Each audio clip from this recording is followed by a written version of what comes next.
Hello students, स्वागत है आप सभी का the NF physics YouTube channel में। आज के इस क्लास में हम अपने यूनिट नंबर 2 को स्टार्ट करते हैं। हमारे BSc fourth semester DSE department specific elective paper, जिसका टाइटल है मैथमेटिकल फिजिक्स फर्स्ट। इससे पहले तक के इस सेक्शन के क्लास में हम लोगों ने हमारे यूनिट नंबर 1 को कंप्लीट कर लिया है विथ प्रैक्टिस क्वेश्चंस। ठीक है, तो जैसा कि इस पेपर का नाम ही मैथमेटिकल फिजिक्स 1 है, आपको ये चीज तो अंदाजा लग गया होगा कि प्योरली ये मैथमेटिक्स है।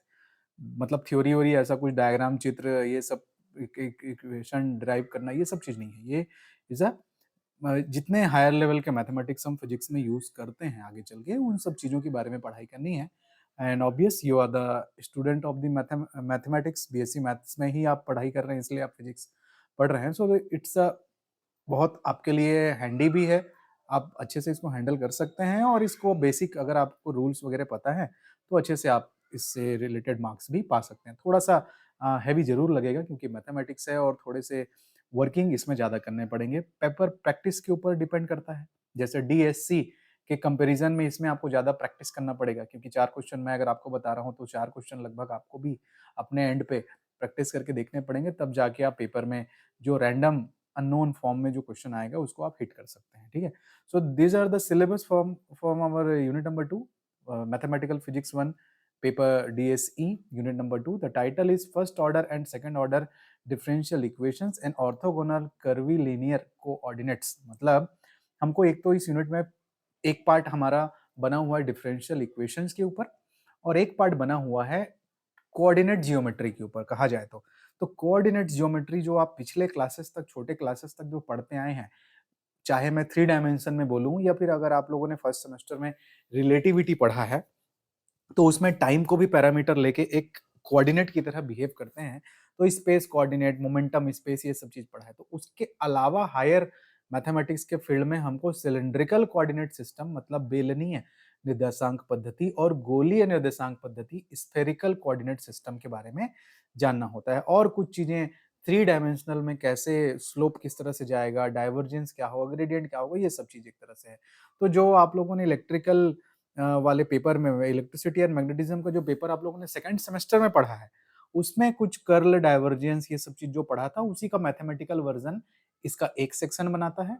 और एक सेक्शन इस यूनिट का आपका डिफरेंशियल इक्वेशंस के ऊपर डिपेंड करता है, जिसका बेसिकली टाइटल फर्स्ट ऑर्डर और सेकेंड ऑर्डर डिफरेंशियल इक्वेशन है।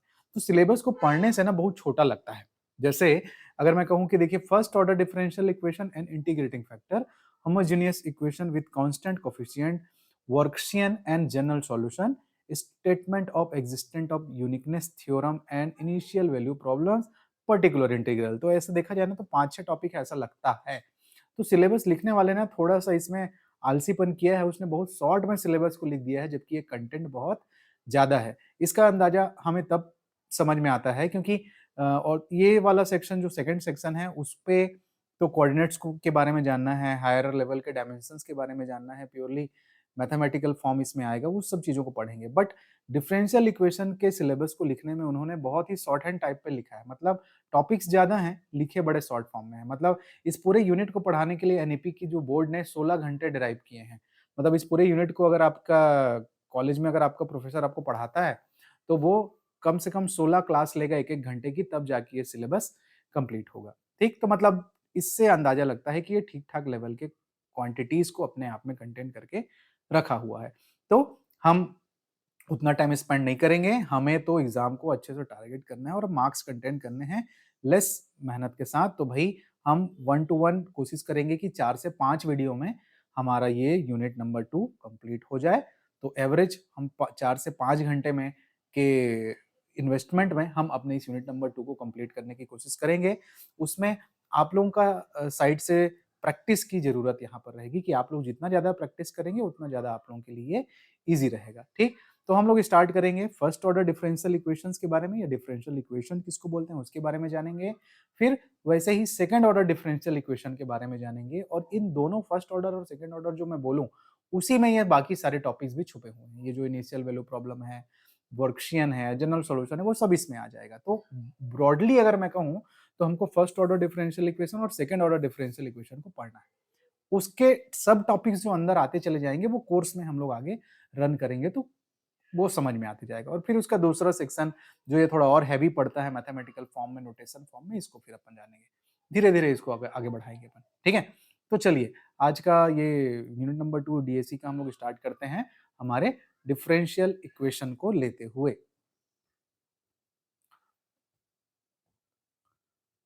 ओके स्टूडेंट्स, तो शुरू करते हैं पहले कि आखिर डिफरेंशियल इक्वेशन बोलते किसको हैं।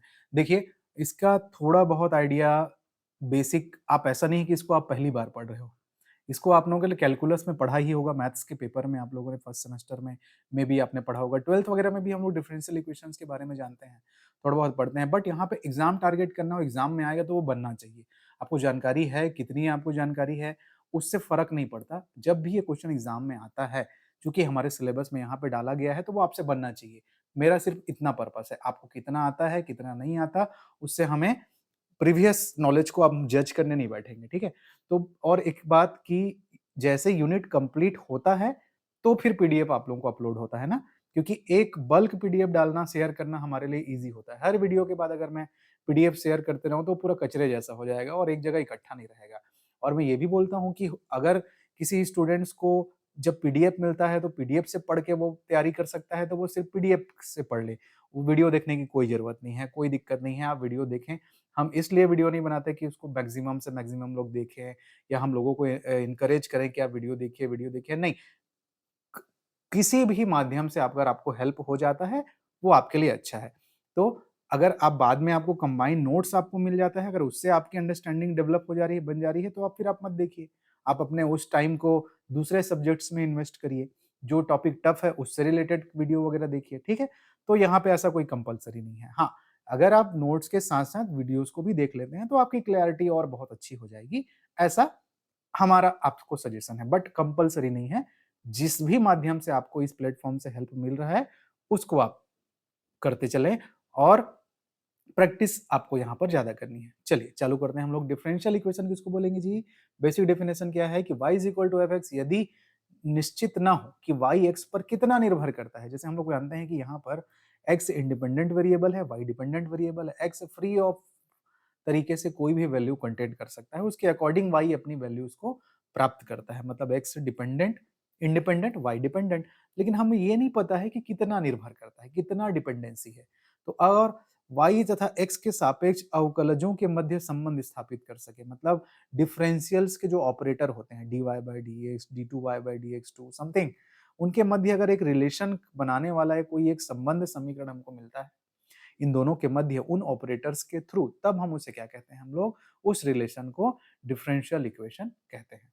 या फिर एक और तरीके से इसको जाने कि किसी समीकरण में यदि जो इंडिपेंडेंट वेरिएबल x है वो जो डिपेंडेंट वेरिएबल y के अलावा एक या एक से अधिक डिफरेंशियल कोफिशिएंट्स, मतलब dy by dx, d2y by dx2 और समथिंग हायर पावर का अगर उसमें उपस्थित है उस समीकरण में, तो वह समीकरण क्या कहलाता है जी? हमारा अवकल समीकरण कहलाता है। मतलब x और y के साथ साथ उसमें डिफरेंशियल ऑपरेटर्स भी अवेलेबल है, तो फिर वैसे समीकरण को हम लोग क्या कहते हैं? अवकल समीकरण कहते हैं। ये बेसिक इंट्रोडक्शन हो गया कि भैया अवकल समीकरण बोलेंगे किसको। अब जैसे उदाहरण के लिए ये देखिए, ये अवकल समीकरण कहलाएगा, इसमें dy by dx और cos x है, dy by dx plus x sin x, d2y by dx2 is equal to 0, similarly this much. ये जितने एग्जांपल्स हैं वो सब अपने आप में क्या है? अवकल समीकरण है कि इसमें इसमें x भी है, y भी है और डिफरेंशियल के ऑपरेटर भी है, ठीक। अब जो बेसिक ऑब्जेक्टिव क्वेश्चंस या बेसिक आइडिया वाले क्वेश्चन, जो छोटे क्वेश्चंस आते हैं, उसकी परिभाषा पे बहुत हल्के तौर पे बात करेंगे अपन कि डिफरेंशियल इक्वेशंस की ऑर्डर कितनी होती है और डिफरेंशियल इक्वेशन का डिग्री कितना होता है, ठीक। Order of a differential equation, अवकल समीकरण की कोटि, मतलब किसको बोलेंगे जी? Higher order derivative. आपके समीकरण में जो सबसे ज्यादा ऑर्डर का डेरिवेटिव अवेलेबल है, सबसे अधिक कोटि या क्रम का डेरिवेटिव अवेलेबल है, वही उसका क्या कहलाता है? ऑर्डर कहलाता है। और एक चीज क्या होता है? Degree of a differential equation, अवकल समीकरण की घात। तो हायर पावर डेरिवेटिव का मैक्सिमम पावर कितना है? Power of higher derivative, higher order derivative कब के कंडीशन में? यहाँ पे एक कंडीशन है जबकि अवकल समीकरण में आने वाले अवकल गुणांक जो है भिन्नात्मक घातों से स्वतंत्र हो, मतलब फ्रैक्शन वाले पावर उस पे नहीं लगे होने चाहिए। अभी मैं एग्जांपल में आपको समझाऊंगा कि कहने का क्या तात्पर्य है कि power of higher order derivative को हम लोग बोलेंगे कि उसका डिग्री है, जबकि कंडीशन ये है कि कोई भी फ्रैक्शन वाले पद को नहीं देखना है। कैसे कहने का तात्पर्य तो समझिए। अब ये तो छोटे क्वेश्चन इसी तरीके से आता है कि दिए गए अवकल समीकरण की घात बताइए, कोटि बताइए, है ना, ऑर्डर बताइए या फिर डिग्री बताइए, तो वो ऑब्जेक्टिव में आपको डेफिनेटली मिलेगा आपके पेपर में, चूंकि ये सब चीज है। तो जैसे एग्जांपल देखिए, ये वाला equation differential equation dy by dx plus y cos x is equal to sin x, अपने आप में एक डिफरेंशियल इक्वेशन है। आपसे पूछा जा रहा है कि इसका ऑर्डर कितना है और इसका डिग्री कितना है। तो इसमें डिफरेंशियल ऑपरेटर कौन सा है जी, dy बाई dx। वो कितने रेंज का है, मतलब किस ऑर्डर का है, कहने का मतलब है कि क्या डबल डेरिवेटिव है, क्या ट्रिपल डेरिवेटिव है, नहीं सिंगल डेरिवेटिव है। तो फिर ऑर्डर कितना हो गया, एक हो गया। और इसी डिफरेंशियल ऑपरेटर का कंप्लीट पावर कितना है, तो 1 है, तो डिग्री का हो गया 1 हो गया। इस क्वेश्चन को देखिए, दूसरे क्वेश्चन को। इस पर्टिकुलर क्वेश्चन में हायर ऑर्डर का डेरिवेटिव कौन सा है, तो d2y बाई dx2 है। एक dy बाई dx था और d2y बाई dx2 है, तो इसका ऑर्डर कितना हो गया जी, 2 हो गया। और उसी हायर ऑर्डर के डेरिवेटिव के ऊपर पावर चढ़ा है क्या, हाँ चढ़ा है, कितना है, 2 है। तो हायर ऑर्डर डेरिवेटिव का जो पावर था वही डिग्री कहलाएगा, कितना हो गया, 2 हो गया। इस क्वेश्चन को देखिए, इस क्वेश्चन में हायर ऑर्डर डेरिवेटिव कितना है जी, यहां पर है, देखिए d2y बाई dx2 है। अब आप बोलेंगे कि हायर ऑर्डर डेरिवेटिव का पावर कितना है, तो यहां पर तो 1 है, आप बोलोगे 1 है, नहीं, ये क्या है, dy बाई dx का स्क्वायर है। तो फ्रैक्शन के पावर को अगर हटा देंगे, फ्रैक्शन के पावर को नेग्लेक्ट करने के बाद जो पद में अधिकतर पावर वहां पे लगा हुआ है वही यहां पर उसका क्या कहलाता है, डिग्री कहलाता है। तो यहीं पे जब भी फ्रैक्शन वाला टर्म आएगा वहां पे आपको उस चीज को ध्यान देने की जरूरत है। ठीक, उस चीज को आपको बहुत ही केयरफुल तरीके से समझना है। जैसे और इस एग्जाम्पल से समझिए, यहाँ पर डेरिवेटिव कितना है, हायर ऑर्डर डेरिवेटिव 2 है, d2y बाई dx2 है। तो अगर मैं अलग से इसको लिखूं कि d2y बाई dx2 का पावर कितना है, 2/3 है। तो 2 तो कंप्लीट नंबर है, लेकिन 1/3 को आपको नेग्लेक्ट करना है। ठीक, क्या लिखा है यहाँ पे, अवकल गुणांक भिन्नात्मक हाथों से स्वतंत्र हो। तो 1/3 को नहीं देखना है। तो कंप्लीट पावर कितना है इस फ्रैक्शन का, आर स्क्वायर के d2y बाई dx2 की पावर कितनी है, 2 है। ठीक, तो 2 हो गई। तो फाइनली आपको यहाँ पर उसका आपको पावर कितना मिल गया, डिग्री कितना मिल गया, 2 मिल गया। ठीक, तो इस तरह से आप इस चीज को समझ सकते हैं। इस पर्टिकुलर एक्सप्रेशन में कई लोगों को कंफ्यूजन हो रहा होगा कि 2 कैसे आया, तो 2 इस तरह से आया स्टूडेंट। अगर मैं इस समीकरण के दोनों पक्षों का वर्ग कर देता हूँ, अगर मैं इन समीकरण के दोनों पक्षों का वर्ग कर देता हूं, तो वर्ग कर दूंगा तो यहां से जो 1/2 है वो कट जाएगा ना। ठीक, तो 3 दूनी 6 पावर हो जाएगा, और यहाँ पे जो हायर ऑर्डर मेरा डेरिवेटिव था उसके ऊपर क्या आ जाएगा जी, 2 आएगा ना। तो हायर ऑर्डर डेरिवेटिव के पावर को ही तो क्या बोलेंगे हम लोग, डिग्री बोलेंगे। So that's the some type of treatment you done, then you get the actual value of order and degree. तो इस तरह के क्वेश्चंस आपको पेपर में मिलेंगे, ये प्रैक्टिस के लिए है। उसी तरीके से यहाँ भी आप वो चीज कर सकते हैं डेफिनेटली। यहाँ पे आप, मैं बोल सकता हूँ कि दोनों पक्षों का क्यूब करने पर, तो दोनों पक्षों का क्यूब करूंगा तो यहाँ पे 1 plus dy by dx square के ब्रैकेट में cube is equal to, cube जब करूंगा तो 1/3 यहाँ से कैंसल आउट हो जाएगा। तो higher order derivative d2y by dx2 था मेरा, उसका पावर कितना मिलेगा मेरे को, 2 मिलेगा। इसलिए डिग्री को क्या बोलूंगा मैं, 2 बोलूंगा। तो अगर एग्जाम में क्वेश्चन इस तरह से आता है तो आपको उसको बहुत ही सावधानी से देख के या तो डायरेक्ट निकाल लेना है, आप इस चीज को नेग्लेक्ट करके समझ के, या तो फिर इस चीज को 1-2 स्टेप रफ में सॉल्व करके देखना पड़ेगा, और फिर आप बता पाओगे कि कितना उसका ऑर्डर है, कितना उसका डिग्री है। तो कभी-कभी इतना भी ईज़ी नहीं रहता कि केवल ऑब्जर्वेशन से वो बन जाए। तो ये कुछ एग्जांपल्स मैंने आपके सामने रखे जो कि डिग्री और ऑर्डर को रिप्रेजेंट करते हैं डिफरेंशियल इक्वेशन के। ठीक? तो ये बेसिक चीज़ है। और जहाँ आपको जितना इस तरह का क्वेश्चन प्रैक्टिस के लिए मिलता है, वहाँ से आप इसको करिए। कैलकुलस की किताब में मिल जाएगी। मेबी आप लोग फर्स्ट सेमेस्टर में पढ़े होंगे, वहाँ पे हो जाएगी, ठीक? और सफिशिएंट कहीं से भी इसका कोई ऑथेंटिक किताब का यूज़ करके इसको लिखा जा रहा है, बनाया जा रहा है, ऐसा नहीं है। कोई रीडिंग की, कोई भी मैथ्स की किताब आप जहाँ पर भी डिफरेंशियल इक्वेशन का चैप्टर दिया है, वहाँ से आप ये सारी चीज़ें आपको मिल जाएँगी, ठीक है? चलिए आगे बढ़ते हैं हम लोग। तो अब हमने ये डिग्री ऑर्डर तो समझ लिया, अब हम लोग अपना टॉपिक बढ़ाते हैं हमारे फर्स्ट ऑर्डर डिफरेंशियल इक्वेशंस के और उसके सॉल्यूशंस के मेथड पे। ये सिलेबस में मेथड नहीं लिखा है, लेकिन पेपर में आएगा कैसे, क्या लिखा रहता है पेपर में, तो सिर्फ ये लिखा रहता है कि solve the following differential equation. तो वहां पे आपको दिमाग लगाना है कि वो कौन से मेथड से सॉल्व होगा, मतलब कोई मेथड नाम बोल के नहीं पूछता है। तो हमको फर्स्ट ऑर्डर डिफरेंशियल इक्वेशन कहने का क्या तात्पर्य है जी, सिर्फ सिंगल ऑर्डर का डेरिवेटिव हो, मतलब सिर्फ dy बाई डी एक्स दिखे और आपका फंक्शन रहे एक्स और वाई के टर्म पे, बस।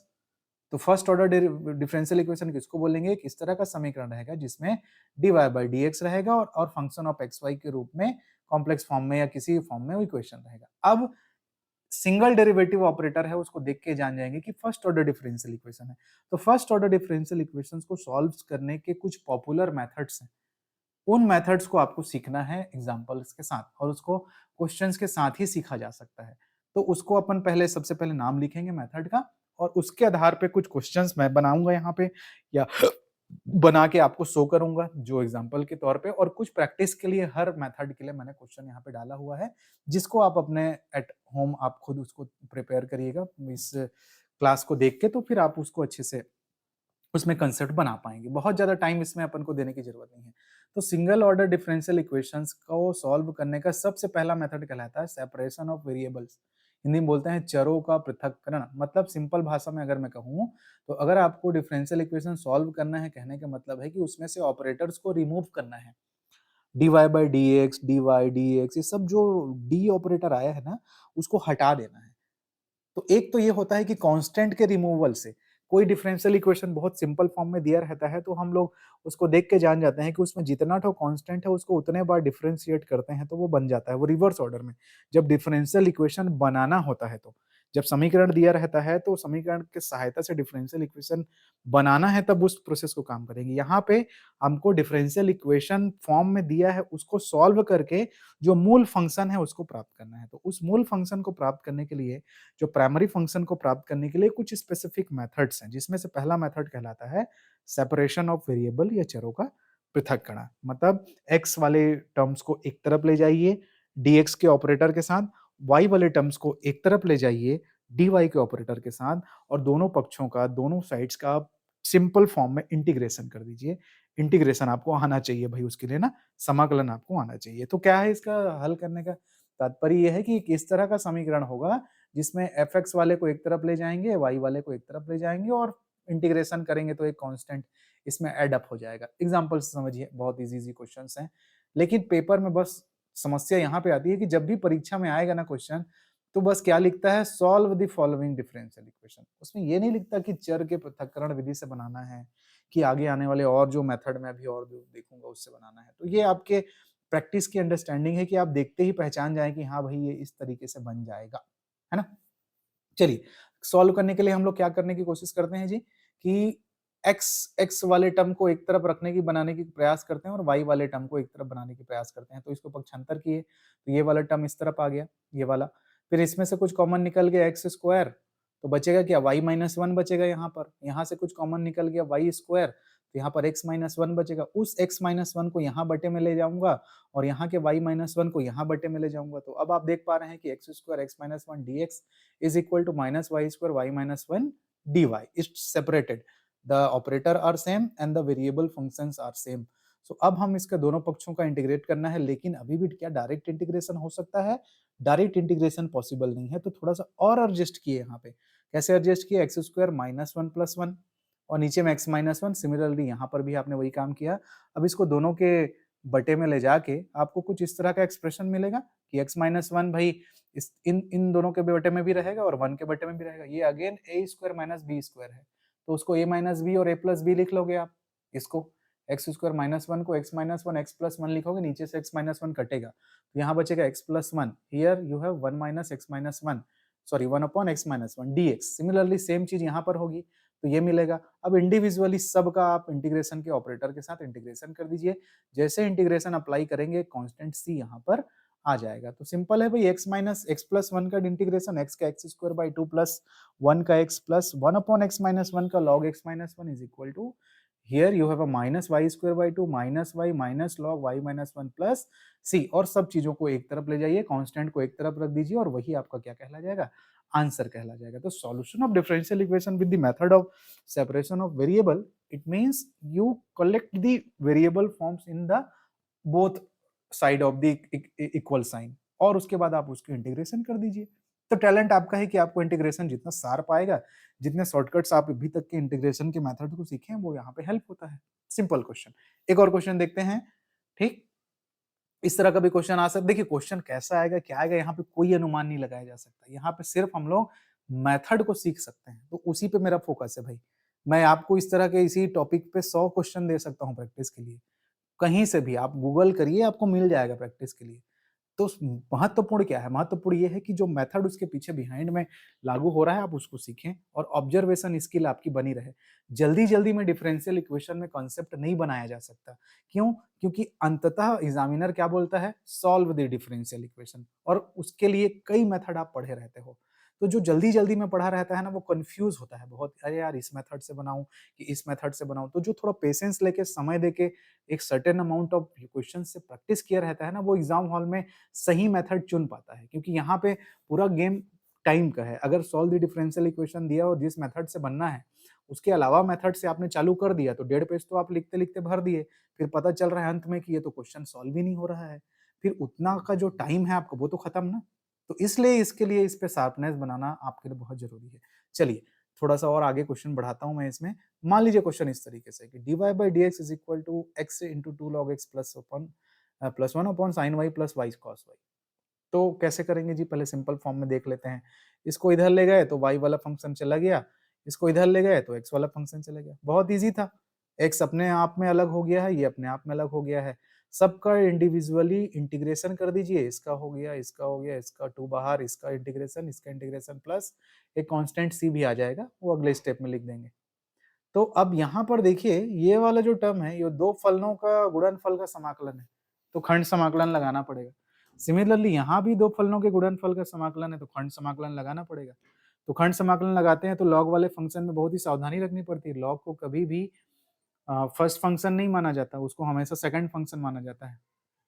सॉरी, लॉग को हमेशा फर्स्ट फंक्शन माना जाता है, क्योंकि डिफरेंशिएशन होता है। तो खंड समाकलन अगर आपको आता है, तो इन दोनों टर्म्स को हम लोग सॉल्व करेंगे। यहाँ पे देखिए, y cos y को कैसे लिखेंगे?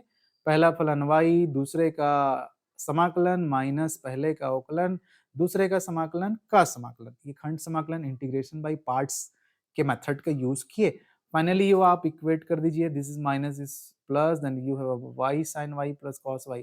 सिमिलरली x log x को भी सिंप्लीफाई करेंगे तो log x को फर्स्ट फंक्शन मानेंगे, तो एक्स स्क्वायर का integration, x square by 2 minus log x का differentiation 1 by x, again you have x square by 2, again integration. तो फाइनली इस सब को सिंप्लीफाई कर लेंगे तो इतना आएगा। इसको ले जाके उस हमारे समीकरण 1 में रख देते हैं, या फिर जो एक इक्वेशन आया था विथ कांस्टेंट c के साथ, और ये सिंगल फंक्शंस के इंटीग्रेशन भी लग दोगे आप, इसका निकाल दोगे, x का एक्स स्क्वायर बाई 2 होगा वो भी लग दोगे, है ना। तो यहाँ पे देखिए रखने के बाद क्या मिलेगा आपको, ये आ गया ना, ये साइन y का माइनस कॉस y, ये आपने निकाला, ये अभी आपने निकाला, ये x का x square by 2 plus constant c। सारी चीजों को आप अरेंज कर दीजिए, जो आएगा वो आपके लिए क्या है, solution of the differential equation है। तो ये बेसिक डेफिनेशन पोर्शन था, जिसको बोलते हैं सेपरेशन ऑफ वेरिएबल।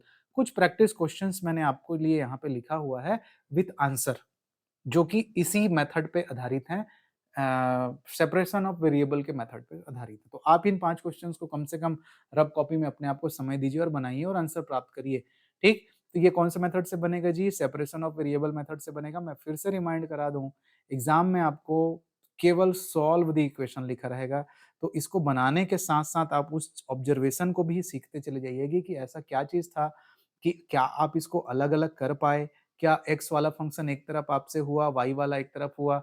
कोई प्रश्न ऐसा आएगा जिसको नहीं कर पाओगे, तो फिर वो मेथड बदल जाता है। तो फिर इन क्वेश्चंस को आप बना के देखिए, इसके आंसर्स भी मैंने यहाँ पे लिख दिए हैं। आप जब इसको सही तरीके से सॉल्व करोगे तो ये आप लास्ट में पाओगे इसको जैसे, ठीक। तो ये 5 क्वेश्चन आप लोगों के प्रैक्टिस के लिए। मैं मूव करता हूँ linear differential equation, first order differential equations को हल करने के और अलग तरीके में हमारे, ठीक है।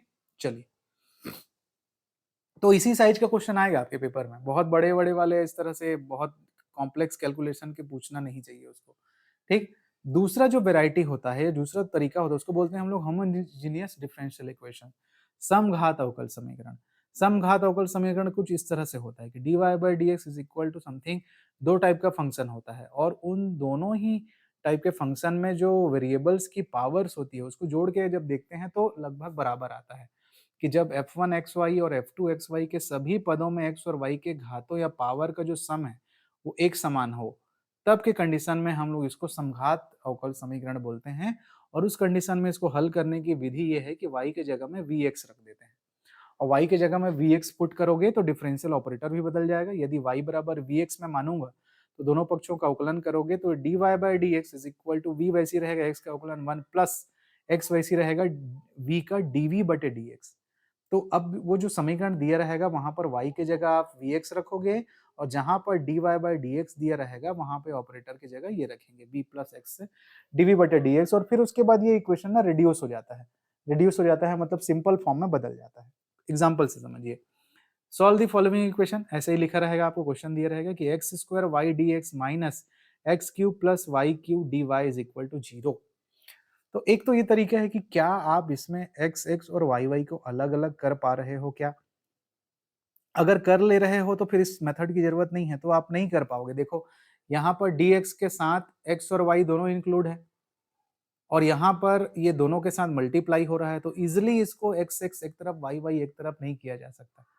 तो फिर इसको कैसे लिख लिया अपन, इसको dy बाई डी एक्स के फॉर्म में अगर लिखें तो कुछ इस तरीके से मिलेगा, एक्स स्क्वायर वाई बटे X cube plus Y cube. तो देखिए यहाँ पर x की घात 2 है और y की घात 1 है, दोनों को जोड़ेंगे तो घात कितनी हो जाएगी, 3 हो जाएगी। नीचे भी x की घात 3 है और नीचे इसकी भी घात कितनी है, 3 है। तो हर पद का घात क्या है, एक जैसा है, 3 है, इसीलिए इसको क्या बोल देते हैं हम लोग, समघात अवकल समीकरण बोल देते हैं, या फिर होमोजेनियस डिफरेंशियल फॉर्म बोल देते हैं। तो इसको हल करने का तरीका क्या है जी, y के जगह में vx पुट करिए, तो y के जगह में vx रखेंगे तो मेरा dy बाई dx कैसे हो जाएगा, v प्लस एक्स dv बटे dx। तो बस ये दोनों चीजों को यहाँ पे पुट कर दीजिए और आपका इक्वेशन सिंपल फॉर्म में बदल जाएगा। देखिए dy बाई ds के जगह ये पुट कर दिया आपने, यहाँ पर एक्स स्क्वायर वैसे ही है, y की जगह vx पुट कर दिया, एक्स क्यूब y के जगह vx पुट कर दिया, so something of that. Here you have X cube is common from both side, numerator and denominator, then it's cancel out, तो फाइनली यू हैव v। तो ये v को पक्षांतर करके इधर ले आए तो माइनस v हो गया, यहाँ ऊपर नीचे से एक्स क्यूब कैंसल आउट हो गया, यहाँ पे एक्स dv बटे dx वैसे ही रखा हुआ है। अब हम क्या करेंगे, b वाले फंक्शंस को एक तरफ बना लेंगे और x वाले फंक्शन को एक तरफ बना लेंगे। तो देखिए यहाँ पे क्रॉस मल्टीप्लाई जब करोगे आप, यहाँ पे क्रॉस मल्टीप्लाई करोगे तो ये ऊपर मल्टीप्लाई होगा, v प्लस माइनस v की पावर 4 होगा, v कट जाएगा। तो finally you have this type of expression, और यहाँ से फिर हम लोग v वाले पदों को एक तरफ और x वाले पदों को एक तरफ करके सिंपल फॉर्म में इंटीग्रेशन कर लेंगे। और जब इंटीग्रेशन कर लेंगे तो यहाँ पे लॉग लॉग जब बार बार आता है तो थोड़ा सा जो कांस्टेंट ऑफ इंटीग्रेशन सेलेक्ट करने का जो तरीका है उसको थोड़ा सा एडजस्ट करते हैं हम लोग, है ना। तो देखिए इसका इंटीग्रेशन ये होगा, लॉग वी का इंटीग्रेशन सॉरी 1 अपॉन वी का इंटीग्रेशन लॉग वी होगा is equal to minus 1 upon X का इंटीग्रेशन लॉग एक्स होगा। और चूंकि लॉग लॉग 2-3 बार आ गया है इसलिए कांस्टेंट को भी लॉग सी ले लेते हैं। आप सिर्फ सी लिखोगे तो भी फर्क नहीं पड़ेगा, आंसर है आपका, लेकिन चूंकि मैथमेटिकल अलजेब्रा कैलकुलेशन में उसको थोड़ा सा छोटा करते बनता है इसलिए और अपन उसमें भी लॉग ले लेते हैं। आप सिर्फ सी लिख के चलिए और बाकी सब चीज को एक जगह इकट्ठा कर दीजिए तो भी आपका मार्क्स मिलेगा, ऐसा कोई जरूरी नहीं है। तो थोड़ा देखिए सब चीजों को एडजस्ट कर दीजिए। 3 log v क्रॉस मल्टीप्लाई हो गया प्लस 3 log x, 3 का क्रॉस मल्टीप्लाई हो गया प्लस 3, और ये वाला टर्म उस तरफ चले गया जी, माइनस log c इधर आ गया, ये मल्टीप्लाई होने के बाद ये वाला, ठीक। चाहे तो आप 3 इसमें कर भी सकते हो, वो कांस्टेंट है, कोई दिक्कत की बात नहीं है। फाइनली यहाँ पर से आप देखेंगे log का प्रॉपर्टी होता है m log n जो है log m की पावर n हो जाता है, n की पावर m हो जाएगा, पावर में चल जाएगा। ये 3 जो है v की घात 3 बन गया, ये 3 जो है s की घात 3 बन गया, तो ये हो गया। माइनस log c अपने पास है is equal to 1 upon v की पावर 3, ये फिर log log का फॉर्मूला हो गया तो log m माइनस n हो गया, तो ऐसे कर लिए, ठीक। और ये log इधर चले जाएगा यहाँ पर। अच्छा, और हम लोग जानते हैं कि v क्या है जी, y is equal to V X put किए थे, तो v की जगह क्या पुट करूंगा, y बटे x पुट करूंगा। तो y बटे x पुट करोगे तो फाइनली यहाँ पे v की जगह y बटे x पुट किया, एक्स क्यूब बटे c यहाँ पर था, ब्रैकेट हटाओगे तो एक्स क्यूब कट जाएगा, is equal to X cube बटे वाई क्यूब, क्योंकि 1 अपॉन वी क्यूब था और v का मान है y बटे x। And finally you submit the equation this type, then finally log इधर जाएगा तो e की पावर बनेगा ये, finally y cube is equal to C e की पावर, ये सी इधर चला गया, e की power x cube upon y cube, that's your answer, the simple form. तो आपने समघात तरीके से इसको सॉल्व कर लिया। तो ये तरीका है, यहाँ भी सॉल्व लिखा था, लेकिन यहाँ पे एक चीज आया कि जब शुरुआत में हमने इसको x x y y एक तरफ करने की कोशिश की तो हुआ क्या, नहीं हुआ, तो फिर इस तरह से बना। ओके, तो ये सेपरेशन हो गया यहाँ पर, और उसके बाद आप बहुत इजी तरीके से, जैसे हम लोगों ने सेपरेशन ऑफ वेरिएबल के फॉर्म में सॉल्व किया है उस तरीके से सॉल्व हो जाएगा। तो फाइनली ये आंसर आपको मिल जाएगा। ठीक, तो ये रहा हमारा होमोजेनियस। एक और क्वेश्चन यहाँ पे उसी तरीके से मैंने पुट किया है, इसके सॉल्यूशन को आप देखिएगा, समझिएगा। ये भी उसी तरीके का है। सबसे पहले हम लोग ट्राई करते हैं कि क्या हम लोग एक्स और वाई को अलग अलग कर सकते हैं क्या, तो पॉसिबल नहीं है। वो एक्स एक तरफ वाई एक तरफ जल्दी से होता नहीं है। तो फिर dy बाई डी करके फिर कंपेयर करते हैं कि क्या पावर सेम है। तो हाँ, यहाँ 1 है तो यहाँ भी 1 है, यहाँ 1 और 1, यहाँ 1, यहाँ 1, तो ये पावर सबके क्या है, एक जैसे हैं। तो फिर ये y is equal to V X से बनेगा। फिर आप वही ऑपरेटर dy बाई डी को ऐसे कंप्लीट कर लोगे और फिर यहाँ पे पुट करोगे, तो फाइनली v इधर क्रॉस मल्टीप्लाई हो और सिंप्लीफाई होकर फिर लास्ट में ये v और x के फॉर्म में अलग अलग हो जाता है। ये देखिए, ये x वाला पद एक तरफ चले गया और v वाला पद एक तरफ चले गया, और फाइनली फिर उसका हमको सिंपल तरीके से जो भी इंटीग्रेशन का जो प्रोसेस में वो बन रहा है उसमें अपन कर लेते हैं। तो यहाँ पर देखिए, ये cos v इसके भी बटे में है, इसके भी बटे में है, तो वो सिंप्लीफाई होकर tan v और माइनस 1/v के फॉर्म में आएगा, और फिर उसको आप दोनों पक्षों को फिर उसी तरीके से इंटीग्रेट कर लेंगे। फिर ध्यान रखेंगे यहाँ पर जो कांस्टेंट आएगा उसको फिर अपन लोग लॉग के फॉर्म में ले लिए हैं। आप फ्री हैं, लॉग के फॉर्म में नहीं भी ले सकते, लेकिन ऐसा लेने से हमारा एक्सप्रेशन ईजी हो जाता है। और जब लास्ट में उसको आप समेटेंगे तो लास्ट में आप y is equal to V X जो रखे हैं, तो v की जगह पे y बटे x आप रख दीजिएगा। तो sec v is equal to C V X square, तो फाइनली वो sec y बटे x इज इक्वल टू, यहाँ से v की जगह y बटे x करोगे तो x कट जाएगा, तो x y एंड c ये आपका आंसर हो गया। तो ये कुछ उसी तरीके के homogeneous linear one dimension first degree of linear differential equation के होमोजेनियस क्वेश्चंस के कुछ एग्जांपल्स आपके प्रैक्टिस के लिए यहाँ पे मैंने डाले हैं विद आंसर। तो इन क्वेश्चंस को आप इसी विधि से बनाइए, y is equal to V X put करिए, देखिए पावर्स को, और ये आंसर आप प्राप्त करिए। तो ये ठीक ठाक प्रैक्टिस आपके लिए, यहाँ पे ये 4 क्वेश्चन आप कर लेंगे तो ये वाला मेथड आपके दिमाग में ग्रैब कर जाएगा। यहाँ पे पर्पस सिर्फ और सिर्फ आपके मेथड, इस मेथड को आपके दिमाग को याद दिलाना है, उसको उसकी आदत लगवानी है, ताकि 3-4 क्वेश्चन जब आप बनवाएंगे तब आप जाके उस चीज का ऑब्जर्वेशन ऑटोमेटिक आपके पास आ जाएगा। आप पेन कॉपी चलाओगे तो ही ये पॉसिबल है, अदरवाइज आप सिर्फ मेथड जान के जब एग्जाम हॉल में बैठेंगे तो कंफ्यूज हो जाओगे, क्योंकि वहां फिर से बोल रहा हूँ लिखा रहेगा सिर्फ सॉल्व द इक्वेशन। ठीक, तो ये एक टाइप था जो होमोजेनियस है। और आगे बढ़ते हैं, वैरायटीज ऑफ डिफरेंशियल इक्वेशन के फॉर्म में आप इसे जरूर प्रैक्टिस करिएगा भैया, है ना। ये आंसर्स भी दिए हुए हैं, आप उसको प्राप्त करिएगा। फिर देखिए linear differential equation. Linear differential equation first order differential equation का एक और वैरायटी है कि जब इक्वेशन में अलग अलग भी करते नहीं बनता और वो होमोजेनियस के फॉर्म में भी नहीं रहता, लेकिन ऑब्जर्वेट करने से एक तरीके से dy by D S plus P Y is equal to Q के रूप में हमको मिलता है, मतलब having only first order derivative के फॉर्म में। तब हम समीकरण के हल को इंटीग्रेटिंग फैक्टर के फॉर्म में यहाँ पर निकाल के हल करते हैं। ये भी आप लोगों ने पहले सॉल्व किया है, 12th क्लास में भी होता है ये, और कैलकुलस में भी होता है। तो सिर्फ उन्हीं चीजों को रिकॉल करना है, क्योंकि ये फाउंडेशन है। हायर ऑर्डर डिफरेंशियल इक्वेशंस को सॉल्व करने की ये फाउंडेशंस है, क्योंकि जब डबल ऑर्डर के डिफरेंशियल इक्वेशन जो आपके सिलेबस में उसे जब सॉल्व करोगे तो फिर इन सब चीजों की बेसिक जरूरत या इंटीग्रेशन का आदत ये पड़ा रहना चाहिए आपको। अगर यही equation linear differential equation reverse order में कि dx बटे dy plus P X is equal to Q के फॉर्म में है, तो वो इस तरह से सॉल्यूशन उसका लिखते हैं। और अगर dy by D S plus P Y is equal to Q के फॉर्म में है तो सॉल्यूशन इस तरीके से निकलते हैं। और जहां IF होता क्या है जी, e to the power p dx, और वहां पे वो कंपेयर करके p और q मिल जाएगा। और कंप्लीट सॉल्यूशन कैसे निकलता है, y into Y F is equal to IF into Q D x plus constant c। Question से समझिए, आपने बनाया हुआ है, आसानी से बने। देखिए यहाँ भी कैसे लिखा है जी, सॉल्व फॉलोइंग इक्वेशन। अब ये फिर देख के वैसे ही लग रहा है। अब आप पहला मेथड का भी क्वेश्चन वैसे ही था, होमोजेनियस का भी वैसे ही था। तो अगर क्या आप इसमें एक्स और वाई को अलग अलग कर सकते हो, नहीं है, बहुत तकलीफ है यहाँ पे, आपको अलग अलग करने में प्रॉब्लम जाएगा, dx dy नहीं कर पाएंगे आप। तो क्या ये होमोजेनियस है, नहीं है। यहाँ पे घात 3 है, यहाँ पे घात 0 है, यहाँ पे घात 3 है, यहाँ पे घात 2 है, होमोजेनियस भी नहीं है।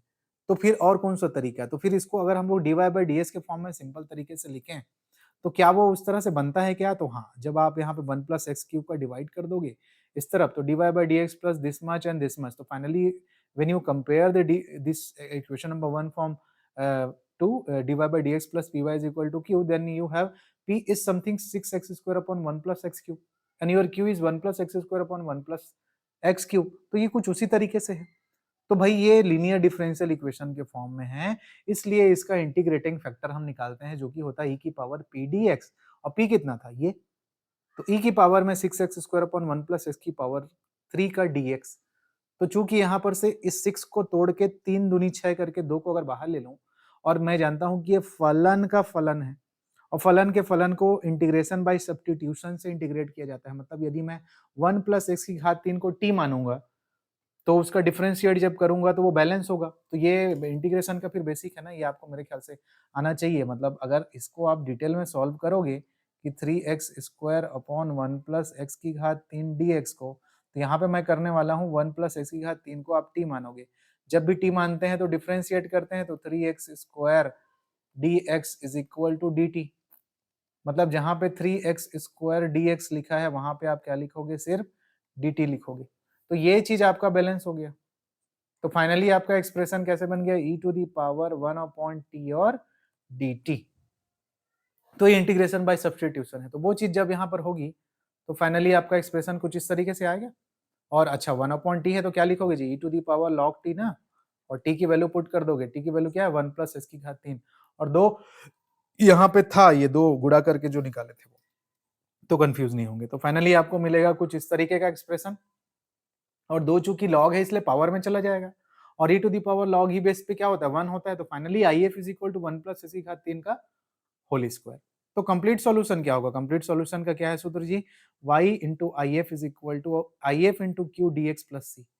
तो y इंटू आई एफ मतलब ये जो निकाल के लेके आए, आई एफ इंटू क्यू मतलब क्यू जो तुलना करके आपको मिला है इस पर्टिकुलर एक्सप्रेशन में, यहीं पर ये क्यू, उसको रखिए और इंटीग्रेट करिए। तो देखिए जरा, आपको ये एक्सप्रेशन कुछ समथिंग ऐसा आएगा। और यहाँ से एक पावर कट जाएगा जी, ये नीचे का पद एक ठो इसके एक घात से कट जाएगा।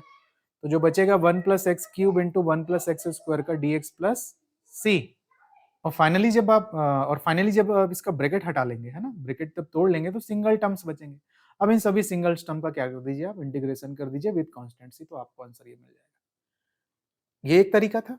तो इन सब मेथड्स को सीखने के साथ साथ ना आपके ऑब्जर्वेशन की स्किल बढ़ रही है कि कब वो किस मेथड से बनेगा, क्या बनेगा, वो उसको आप सीखते जाएंगे।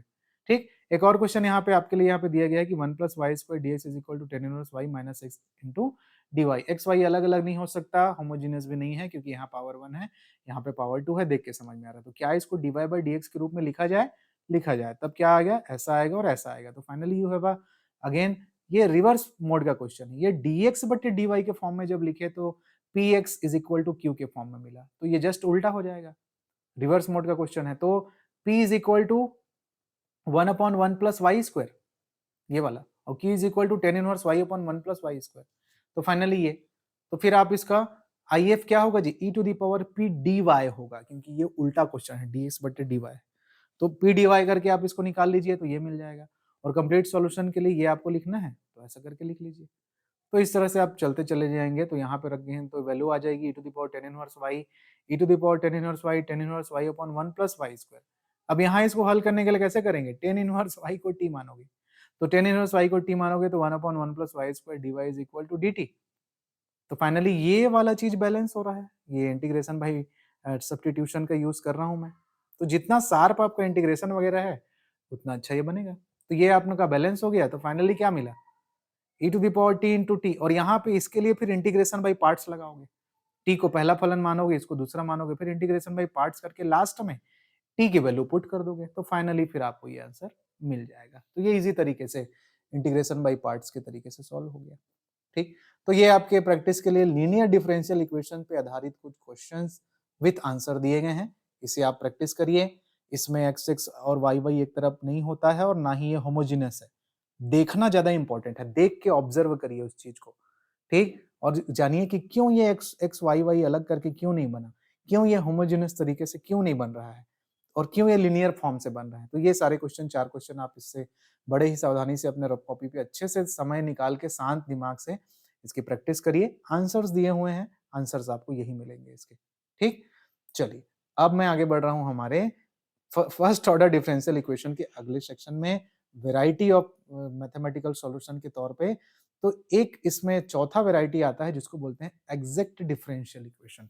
ये चीज मैंने पहले यूनिट में भी आपको पढ़ाई है ना, और वहां पर एक मेथड जो कंप्लीट सॉल्यूशन निकालने का था उसको यहाँ पर मैं एक बार और इंक्लूड कर रहा हूं ताकि आपको वो सॉल्व करने का एक नया तरीका भी मिले। तो मतलब यूनिट नंबर 1 का वो जो एग्जैक्ट डिफरेंशियल इक्वेशन सॉल्व करने का मेथड था, उसमें भी आप इस चीज को यूज कर सकते हो और ये बहुत ही बेनिफिट करेगा। ये इजी मेथड है। वहां पे वो जो उसका कंप्लीट सॉल्यूशन निकालने का जो मेथड था, थोड़ा सा लेंदी था, मेरे को ऐसा लगा। तो इस मेथड का यूज आप वहां पर भी कर सकते हो। तो कैसा रहेगा क्वेश्चन? यथातथ अवकल समीकरण कहने का मतलब है कि वो कुछ m dx plus n dy is equal to 0 के फॉर्म में रहेगा। तो यथातथ कब बोलते हैं जी हम लोग? जब उसको कब एग्जैक्ट डिफरेंशियल इक्वेशन बोलते हैं? जब del m बटे del y is equal to del n बटे del x मिलता है। This is the partial derivative. अगर ये दोनों वैल्यू बराबर आ जाती है तो हम उसको क्या बोलते हैं कि हाँ भाई, मेरा दिया हुआ इक्वेशंस क्या है? एग्जैक्ट डिफरेंशियल इक्वेशन है। तो फिर एग्जैक्ट डिफरेंशियल इक्वेशन होता है तो उसका सॉल्यूशन भी निकालिए बोलते थे। तो सॉल्यूशन निकालने के लिए वहां पे एक अलग विधि पढ़े थे हम लोग यूनिट नंबर 1 में, जब इस चीज को मैं पढ़ा रहा था। तो यहाँ पे एक और इजी मेथड हमको मिला है, उसका यूज करेंगे हम लोग। क्या होता है तरीका कंप्लीट सॉल्यूशन लिखने के लिए? m dx, m को ds के रिस्पेक्ट में आपको इंटीग्रेट करना है, किसको कांस्टेंट मानते हुए? y को कांस्टेंट मानते हुए, प्लस, ठीक है, और n dy, n के टर्म को dy के रिस्पेक्ट में हमको डिफरेंस इंटीग्रेट करना है। n के उन पदों को लेना है जिसमें x ना हो, मतलब टर्म्स n वाला जो टर्म m और n तो तुलना करके मिल जाएगा। तो m में से y को कांस्टेंट मानते हुए अपन को इंटीग्रेशन करना है और n में से सिर्फ उस पद को लेना है जिसमें x नहीं है, और फिर इज इक्वल टू सी करके जब आप इसका इंटीग्रेशन कर दोगे तो वो जो निकल के आएगा वो कंप्लीट सॉल्यूशन रहेगा। तो ये बहुत इजी पढ़ने वाला है, वहां पर भी आप इसको यूज करिएगा। ठीक, तो जैसे देखिए उदाहरण में दे रहा हूं यहाँ पर एग्जांपल, कैसे सॉल्व द फॉलोइंग इक्वेशन। तो देखिए, क्या ये एक्स एक्स वाई वाई अलग कर सकते हैं जी? नहीं कर सकते, बहुत ही कॉम्प्लेक्स तरीके से फंसा हुआ है। क्या होमोजीनियस है? एक्स का घात 1 वाई के घात 2, 3 पावर है यहाँ पर 3 है, यहाँ पर 2 है, ठीक, यहाँ पर 3 है, यहाँ पर 3 है और यहाँ पर 2 है, तो होमोजीनियस तो नहीं है। तो क्या dy बाई dx लिखने से लीनियर डिफरेंशियल इक्वेशन के फॉर्म में बन रहा है क्या? करके देख लेना, नहीं बनता है, नहीं आएगा वो चीज। बैलेंस करने से उस तरह से वो एक तरह px is equal to q या py is equal to q के फॉर्म में भी नहीं जमता है। तो एक तरीके से, सिंपल तरीके से देखने से ये होता है कि ये जो दिया गया फॉर्म है वो m dx plus n dy के रूप में है, इजी तरीके से, जहां पे m मेरा ये हो गया और n मेरा ये हो गया। तो ये तो समझ में आ गया ये। तो अब इसको चेक करते हैं सॉल्व करने के लिए। m आपने लिख लिया, n आपने लिख लिया, तो क्या ये एग्जैक्ट है? तो एग्जैक्ट करने के लिए क्या करते हैं जी? पार्शियल डेरिवेट करते हैं। तो पार्शियल डेरिवेट करने के लिए देखिए यहाँ पर m था तो मैं क्या निकालूंगा? डेल m बटे डेल y। तो डेल m बटे डेल y मतलब डेल बटे डेल y, x को कांस्टेंट रखते हुए y का डिफरेंशिएशन। तो यहाँ पर y स्क्वायर पहला फंक्शन, इस वाले का दूसरे फंक्शन का क्या करूंगा मैं? डिफरेंशिएशन करूंगा। तो e to the power x y का e to the power x y का स्क्वायर सेम होगा, और एक्स वाई स्क्वायर का फलन है, तो एक्स वाई स्क्वायर का y के रिस्पेक्ट में x को कांस्टेंट रखते हुए करूंगा तो 2xy और आएगा। तो इसका plus e to the power x y square वैसी रहेगा, और y स्क्वायर का कितना होगा? 2y, और 4x क्यूब का डिफरेंशिएशन क्या होगा जी? 0 होगा। तो यहाँ पे बहुत ही सावधानी से हम लोगों ने पार्शियल डिफरेंशिएट किया है, x को कांस्टेंट रखते हुए। This is partial derivative. तो फाइनली जब इसको समेटोगे तो ये मिलेगा, आफ्टर सबमिशन ये मिलेगा। अब हम निकालेंगे डेल एन बटे डेल एक्स। तो डेल एन बटे डेल एक्स जब आप निकालोगे तो एन तो वहां था ना, कंफ्यूज नहीं होंगे, एन तो ये कंपेयर किए थे ये। अब इसको हम लोग पार्शियली डिफरेंशिएट करेंगे x के रिस्पेक्ट में। तो del upon del x 2xy e to the power xy स्क्वायर माइनस 3y स्क्वायर, तो केवल इसी का होगा, ये y वाले का तो 0 हो जाएगा। तो इसमें कैसे होगा? 2 बाहर है, y पहला फलन, x e to the power x y square, ये वाला का दो फलनों का गुणनफलन इसमें लग गया, x वैसी है e to the power x y square का e to the power x y square, और x का 1 y स्क्वायर वैसी फलन के फलन का, plus e to the power x y square वैसे ही, और x का अवकलन 1, और प्लस ये 3y स्क्वायर का तो 0 हो गया। तो फाइनली जब आप इसको समेटे तो ये मिला, ये दोनों बराबर है, ये और ये दोनों क्या आ गया? बराबर आ गया। मतलब डेल m बटे del y is equal to del n बटे डेल x। मतलब मेरा दिया गया इक्वेशन क्या था? एग्जैक्ट था। अब एग्जैक्ट आपने बता दिया मतलब इसका हल होगा, इसका सॉल्यूशन होगा। तो उस सॉल्यूशन को कैसे निकालेंगे? मेन फोकस मेरा यहाँ पर इस पे है। इतना तो उस क्लास में भी आप सीखे थे, उसको कैसे निकालें? तो चूंकि अब ये एग्जैक्ट था तो इसका सॉल्यूशन कैसे होगा जी? m dx y को कांस्टेंट मानते हुए प्लस n dy n के वो टर्म जिसमें x ना हो। तो बहुत ध्यान से आप समझिएगा, m का पूरा पूरा टर्म को यहाँ पे लिख देना है। तो m कितना आया था देखिए, जहाँ यहाँ पर आपके पास ये देखिए, ये m है, तो y square e to the power x y square plus 4x cube को पूरा लिख दिए यहाँ पर, ये देखिए, ये लिख दिए dx प्लस n dy। तो n के उन पदों को लीजिए जिसमें x नहीं है। तो ध्यान से देखेंगे n को, तो n के इस पद में तो x है जी, तो इसको छोड़ देना है। तो n is equal to -3y², सिर्फ इसको लेना है। तो यहां पे जब आप गए तो इसको ऐसे लिख दिए, और इज इक्वल टू सी। अब सिर्फ आप इसको डिफरेंस इंटीग्रेट कर दीजिए, लेकिन यहाँ पे इंटीग्रेट करते समय उस चीज को बहुत ही ध्यान से रखिएगा कि y को कांस्टेंट मानना है, y को कांस्टेंट मानते हुए इंटीग्रेट करना है। तो देखिए, पहले पद में y बाहर रहेगा, e to the power x y square का integration e to the power x y square होगा, बटे में y स्क्वायर आएगा, क्योंकि y स्क्वायर को कांस्टेंट मान रहे हो, एक्स्ट्रा है वही, प्लस 4x क्यूब में x क्यूब का इंटीग्रेशन होगा x टू द पावर 4 बटे 4, माइनस इसका 3y की घात 3 बटे 3 इज इक्वल टू सी। और सबको आप समेट दीजिए, ये y स्क्वायर यहाँ से कैंसल आउट हो रहा है। सबको समेटने के बाद जो आपको इक्वल टू सी के फॉर्म में जो आएगा वो आपका आंसर है। तो ये मेथड बड़ा ही इजी है, इस मेथड से आप सॉल्व करिएगा। वहां पर जो क्वेश्चंस आपको प्रैक्टिस के लिए दिया हूं उसको भी इसी मेथड से सॉल्व करिएगा। वहां पे क्या तरीका सीखे थे हम लोग, एक बार हम लोग उसको y के रिस्पेक्ट में इंटीग्रेशन करते थे और x के रिस्पेक्ट में पार्शियली डेरिवेट करते थे, और n से तुलना करके लास्ट में हम लोग उसका सॉल्यूशन लिखते थे। वो थोड़ा सा क्लिष्ट बनता है या थोड़ा सा लेंदी लगता है, ये तरीका बड़ा इजी है, तो ये वहां पर भी काम आएगा। और सॉल्व द डिफरेंशियल इक्वेशन करके अगर यहाँ आता है तो यहाँ पर भी इस चीज को आप यूज करिएगा। चलिए देखते हैं इसके रिलेटेड और कुछ क्वेश्चन अपन। ये वाला क्वेश्चन भी इसी तरीके से बनेगा आपके लिए कि 1 plus e to the power x upon y D x plus e to the power x y 1 minus x y d y. तो ना तो ये होमोजेनियस है, ना तो ये लीनियर डिफरेंशियल इक्वेशन है, और ना तो इसमें एक्स एक्स वाई वाई एक तरफ किया जा सकता है। तो इसको फिर हमारे फोर्थ तरीके से m D x plus N D Y is equal to 0 से कंपेयर करेंगे और उससे बनाएंगे। तो हमको मिला m मतलब इतना और n मतलब इतना। जब हम लोग डेल एम बटे डेल वाई निकाले तो ये मिला, मतलब y के रिस्पेक्ट में पार्शियली डेरिवेट किए। जब हम लोग डेल एन बटे डेल एक्स निकाले तो ये मिला हमको डिटेल सॉल्यूशन करके, ये देखिए। और चूंकि दोनों, ये डेल एम बटे डेल वाई मेरा और डेल एन बटे डेल एक्स दोनों बराबर है, मतलब इक्वेशन क्या है मेरा, एग्जैक्ट है। अब एग्जैक्ट है तो इसका सॉल्यूशन क्या होगा जी, इस इक्वेशन का सॉल्यूशन कैसे लिखूंगा मैं, एग्जैक्ट था इसलिए एम डी एक्स वाई को कांस्टेंट मानते हुए plus N D Y N के वो पद जिसमें एक्स नहीं है। तो एम डी एक्स मतलब एम के पूरे पदों को लिख दीजिए 1 plus e to the power x बटे Y D x plus N के वो पद जिसमें एक्स नहीं है। तो एन को बड़े ध्यान से देखिए, एन में ऐसा कोई पद है क्या जिसमें एक्स नहीं है, तो ई टू द पावर एक्स बटे वाई माइनस एक्स बटे वाई सब में है, तो ऐसा तो कोई पद ही नहीं है। तो क्या लिखोगे वहां पर, जीरो, यहां पर जीरो डी वाई नहीं था, वहां पर ऐसा कोई टर्म नहीं था जिसमें एक्स नहीं था, तो जीरो डी वाई। तो फाइनली इसका अब आपका क्या हो जाएगा, डिफरेंशिएशन हो जाएगा।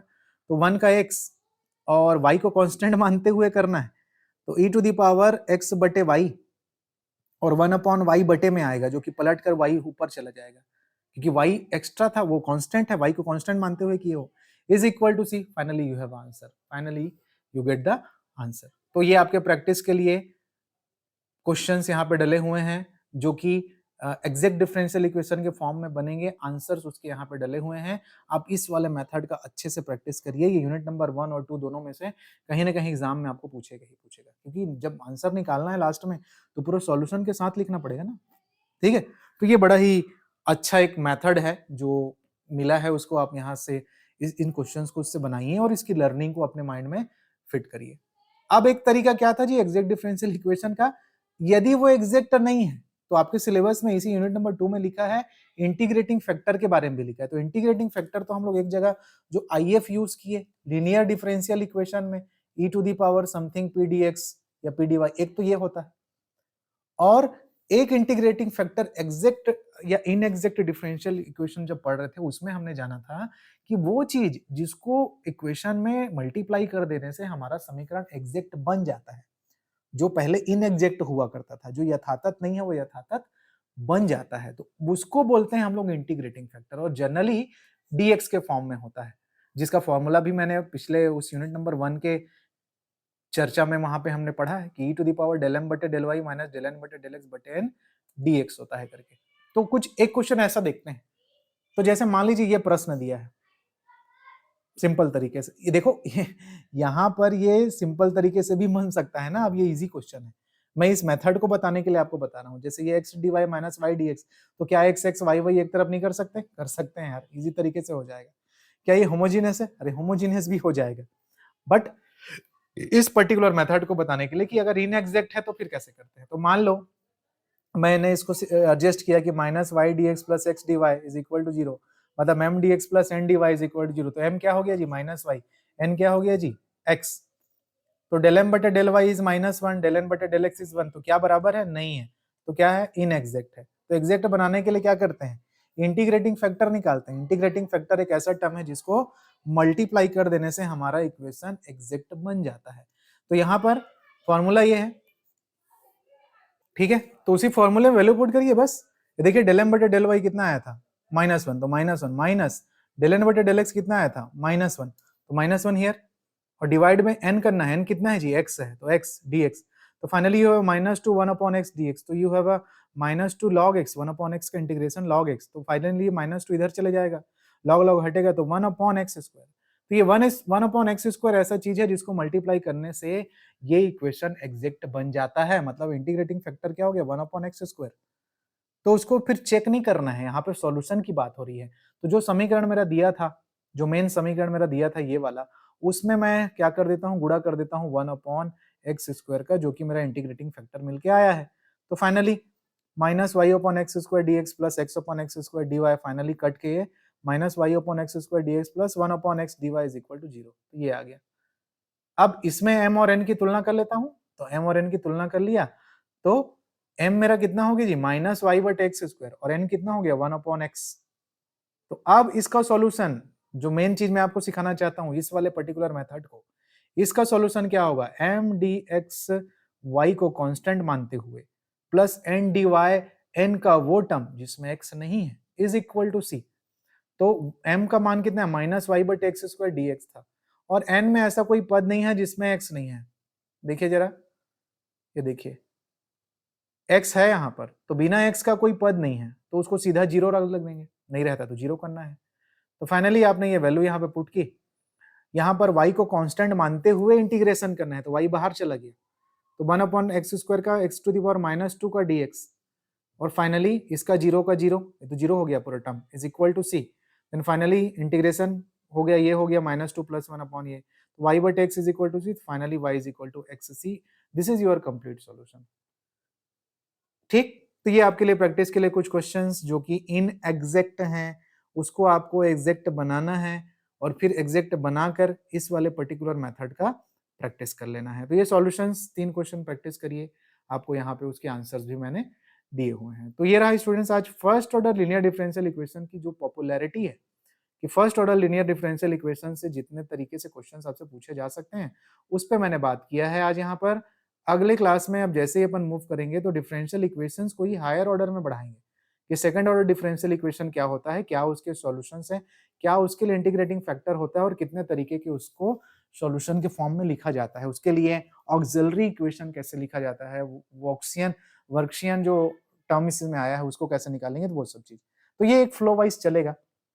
तो आज के ये जो 4-5 वैरायटी आप पढ़े, इतने से आपका काम हो जाता है, मतलब एग्जाम में क्वेश्चन लगभग इसके आसपास से ही आएगा। देखिए सिलेबस में भी थोड़ा सा ध्यान दीजिए, क्या क्या लिखा है। फर्स्ट ऑर्डर डिफरेंशियल इक्वेशन, तो इसको पढ़े अपन लोग, टाइप पढ़े। इंटीग्रेटिंग फैक्टर आईएफ, दो तरीके से आईएफ है, एक आईएफ आता है हमारा लीनियर डिफरेंशियल फॉर्म में, तो वहां आईएफ भी देख लिया, और एक आईएफ हमारा आता है जब एग्जैक्ट या इनएग्जैक्ट का कंडीशन रहता है, तो उसको भी हमने जान लिया है अभी तक। Homogeneous form, homogeneous equation with constant coefficients, तो ये ना सेकंड ऑर्डर में भी आएगा। तो सिंपल तरीके से होमोजेनियस तो मैं फर्स्ट ऑर्डर में क्या होता है वो हमने जान लिया, अभी सेकंड ऑर्डर में भी आएगा। वर्कशियन एंड जनरल सॉल्यूशन, तो वर्कशियन सेकंड ऑर्डर का डिफरेंशियल इक्वेशन पढ़ोगे तो आएगा। ठीक, वैसे ही स्टेटमेंट ऑफ थ्योरम, तो ये आएगा। तो कुछ चीजें हिडन है, वो फर्स्ट ऑर्डर डिफरेंशियल इक्वेशन लिख दिया ना, इसका मतलब इसके अंदर सेपरेशन ऑफ वेरिएबल भी पढ़ना है, इसके अंदर लीनियर डिफरेंशियल इक्वेशन भी पढ़ना है, इसके अंदर एग्जैक्ट इनएग्जैक्ट भी पढ़ना है और इसके अंदर आपको होमोजेनियस फॉर्म भी पढ़ना है। तो वो उतना आज हम लोगों ने यहाँ पे कर लिया। तो फर्स्ट ऑर्डर डिफरेंशियल इक्वेशन से रिलेटेड क्वेश्चंस बनाने के लिए जितनी चीजों की जरूरत होती है उतना हम लोगों ने आज यहाँ पर कर लिया है। तो आई होप आपको कुछ कॉन्सेप्ट यहाँ पे मिला होगा, आपको कुछ चीजें अंडरस्टैंड की होंगी और यूनिट नंबर 1 से जो एक चीज कॉम्प्लेक्स सा थोड़ा हो गया था उसको भी इजी करने के लिए एक मेथड हम लोगों ने आज यहाँ पर जाना है ना, जिसको हम लोग बोलते हैं कि एग्जैक्ट और इनएग्जैक्ट डिफरेंशियल इक्वेशन को कैसे सॉल्व करना है उसका एक मेथड। तो उस पर मैंने जोर दिया था लास्ट में, आप उसको अच्छे से समझिएगा। ठीक है, तो आज ये 4-5 वैरायटी हम लोगों ने देखा, उसको देखिए कि ऑर्डर क्या होता है, डिग्री क्या होता है। उसके बाद हम लोगों ने जाना कि डिफरेंशियल इक्वेशन फर्स्ट ऑर्डर का क्या होता है, उसके मेथड में सबसे पहला ये सेपरेशन ऑफ वेरिएबल, उसका क्वेश्चन बनाए, उसके प्रैक्टिस क्वेश्चन आपको दिया मैंने। Homogeneous differential equation simple form में क्या होता है उसका क्वेश्चन हम लोगों ने बनाया और उसके कुछ प्रैक्टिस क्वेश्चन आप लोगों के लिए डिलीवर किए हैं मैंने, ये वाले। फिर हम लोगों ने लीनियर डिफरेंशियल इक्वेशन दोनों ही फॉर्म में, dy बाई dx के फॉर्म में और dx बटे dy के फॉर्म में जाना, उससे रिलेटेड दोनों तरीके के क्वेश्चंस बनाए और प्रैक्टिस के लिए कुछ क्वेश्चंस आपके लिए दिए हैं मैंने। उसके बाद हम लोगों ने एग्जैक्ट डिफरेंशियल इक्वेशंस के बारे में जाना और उसके सॉल्यूशंस के एक तरीके को जाना, ये नया तरीका जो था उसको, और साथ ही साथ इनएग्जैक्ट डिफरेंशियल इक्वेशन रहेगा तो कैसे उसको एग्जैक्ट बनाया जाएगा और उसके बाद उसका सॉल्यूशन निकाला जाएगा, उस पे बात की। और हर सेक्शन से रिलेटेड कुछ प्रैक्टिस क्वेश्चंस पे अपन ने बात की है। तो ये क्लास यहाँ तक मैं खत्म करता हूँ। नेक्स्ट क्लास में हम लोग इस यूनिट के हायर ऑर्डर और डिफरेंशियल इक्वेशंस को लेके आगे बढ़ेंगे, जिसमें हम उसको बोल सकते हैं कि सेकंड ऑर्डर डिफरेंशियल इक्वेशन हम लोग बोल सकते हैं, उसके सॉल्यूशंस कैसे किए जाते हैं, क्या उसके रूल रेगुलेशंस हैं, उसके ऊपर बात करेंगे। ठीक, तो चलिए यहाँ तक आप लोग करके रखिएगा। कोई भी डाउट वगैरह होगा तो आप शेयर करिएगा, हम उसको आने वाले वीडियो पे उसको क्लियर करेंगे, उस पर बात करेंगे। ठीक है, मिलते हैं बहुत जल्द अगले क्लास में। Thank you.